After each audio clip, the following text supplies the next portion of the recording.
All right, so you know how it is. You really want to dig into some topic. Mm-hmm. But who's got the time to read, like, all those long articles and, like, wade through all that jargon? Exactly. That's what we're doing right here on the Deep Dive. That's right. And today we are going to tackle, like, a really fundamental shift that is happening in the digital world. It's something that people are calling the attention economy. Yeah, and for years now, we've all been living in what you might call the attention economy.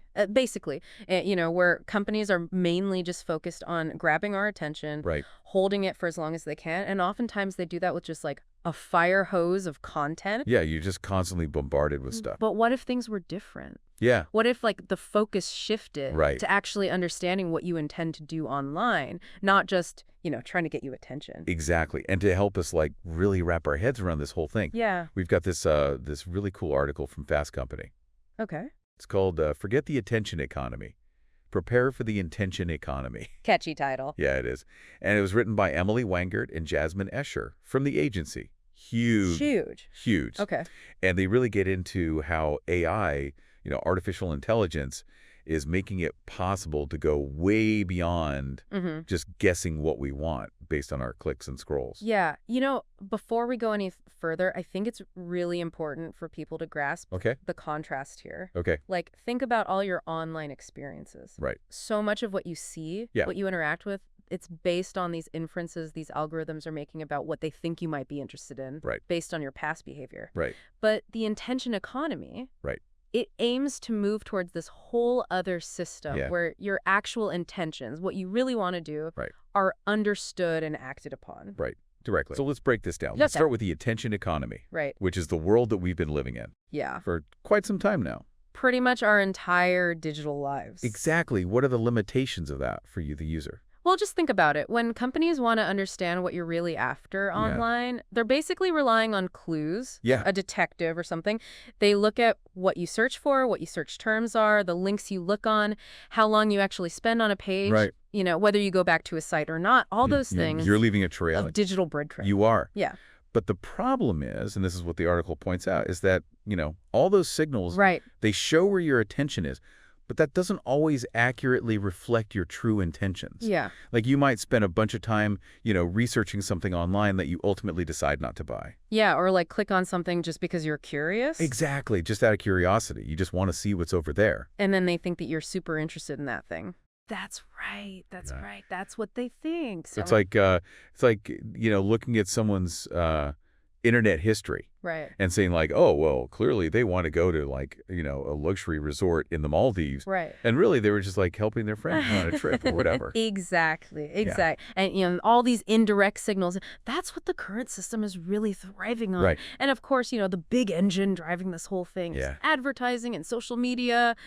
They are constantly fighting for our attention. They are. Yeah. All the time. Vying for your very limited attention. Yeah. And a lot of times they're just throwing out this wide net, hoping to catch a few relevant fish. Right. So you're constantly scrolling through all these feeds. Yeah. You're bombarded with ads and content. Yeah. And so much of it is not really what you're actively looking for. Yeah. And I feel like it just takes up so much of our mental energy. It does. It does. To just like sift through it all. It's exhausting. And try to figure out like, okay, what do I actually care about? Right. What's actually relevant to me? Yeah. Yeah. So how does this intention economy aim to change that experience for you, the user? Well, the key shift, and this is what the Fast Company article highlights, Okay. is moving away from this whole competition for your attention and instead focusing on really understanding and serving your needs in the moment you actually have them. Okay. Now, it's interesting because the term intention economy, it's not brand new. Okay. Like Doc Searles, he coined this term some time ago. Okay. And he was talking about a marketplace that is driven by customer intent. Okay, so the core idea has been around. It has. Okay. It has. But this article, it's informed by a lot of new research that's come out. Right. Especially a really fascinating piece in the Harvard Data Science Review.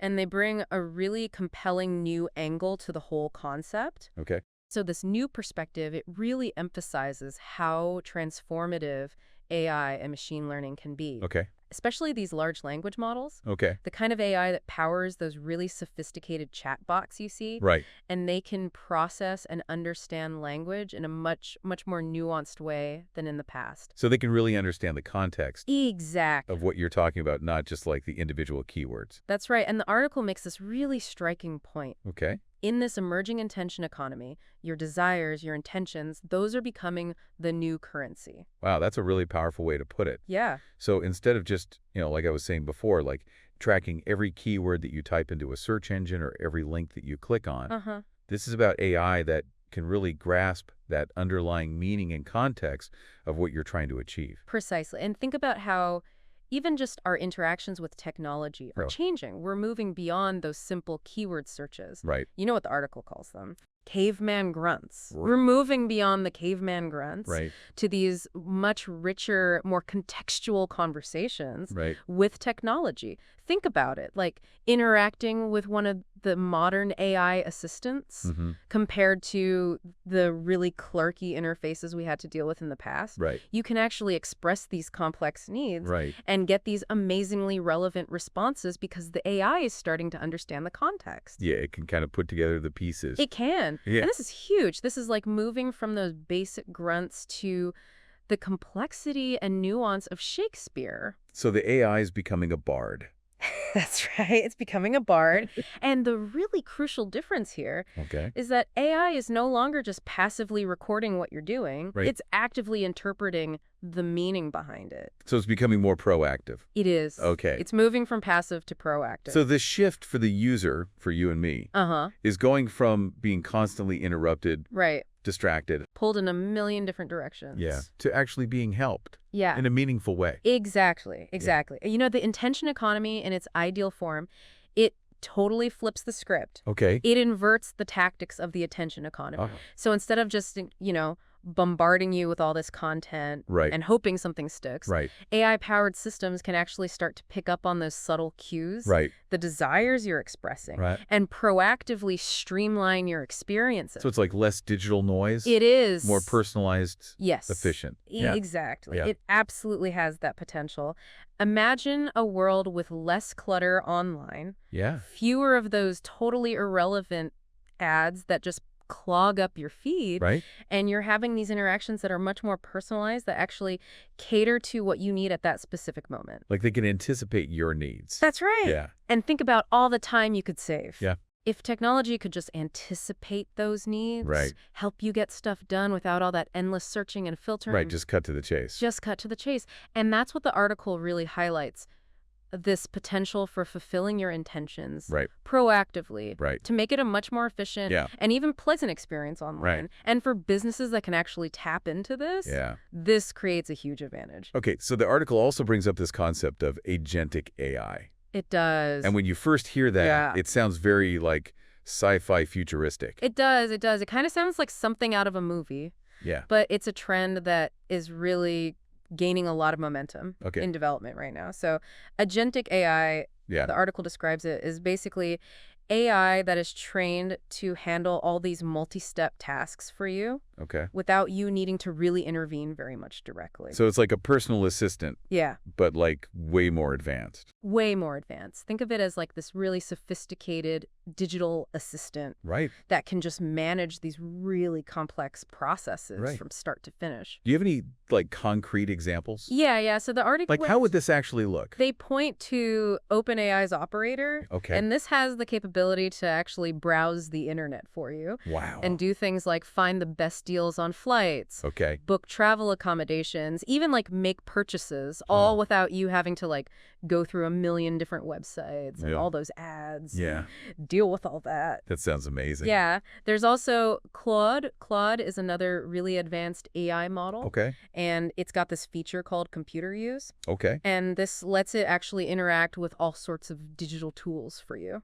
Wow. So I don't have to... It's like it's becoming my hands in the digital world. It is. And even before these, there were all these earlier experiments like Agent GPT and Hyperwrite that were exploring these same capabilities. But like instead of me spending hours comparing prices, reading reviews for like a new appliance, the AI could just handle that whole process for me. That's right. Yeah. Based on what I tell it I need. That's amazing. Yeah. And this is where I can really see this huge potential for disrupting the traditional attention economy model. Right, because if these AI agents are out there acting on your behalf, Right. And they're completing all these tasks for you Right. without you needing to go to all these specific websites, Yeah. engage with all the traditional advertising. Right. So those businesses are losing out on my eyeballs. Exactly. Yeah. That's right. So all those businesses that are relying on monetizing your attention on their platforms or through these third-party ads, right. they're going to have to start thinking about some major changes. So where does like traditional advertising fit into this whole picture? Yeah, that's a great question. Like if the AI is doing all the browsing and buying for me based on my intentions? Well, what the article suggests is that the attention economy, it's not just going to disappear overnight. Right. Just like we still have radio and TV advertising, right. even though digital media is everywhere. Totally. It's likely that there'll still be a place for content that's designed to really grab your attention. Okay. Especially for things like, you know, entertainment or building brand awareness. Right. But it's probably going to become less dominant as AI gets better and better at understanding and acting on our intentions. So it's like the attention economy is maybe going to like fade into the background a little bit. That's right. Okay. Fade to the background. Okay, so, you know, we've talked about all this stuff. Yeah. It's pretty clear this is a really fundamental shift. It is. In how we're going to interact with technology. Absolutely. But for those businesses out there who are looking to navigate this new world, what should they be focusing on? Well, the article outlines these 3 really crucial capabilities that businesses need to develop if they want to succeed in the attention economy.